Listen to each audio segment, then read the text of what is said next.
For this question, it says write the following quadratic equation in standard form. So when we're trying to write something in standard form, we're working on expanding it out and using our polynomial operations. We have no more parentheses.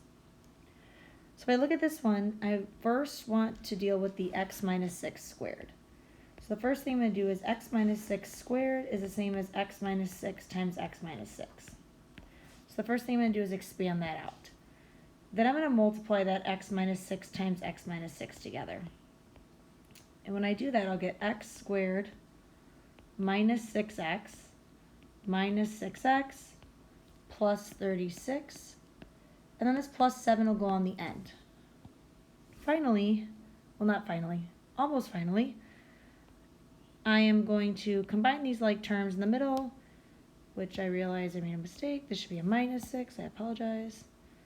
So I'm going to get y equals 2 times x squared minus 12x plus 36. Then I'm going to distribute this 2 into the parentheses.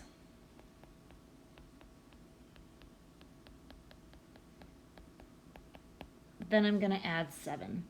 So my final answer will be y equals 2x squared minus 24x plus 79. The next one is very similar. First, I'm going to multiply these two binomials together. At the end, I'll distribute the negative through.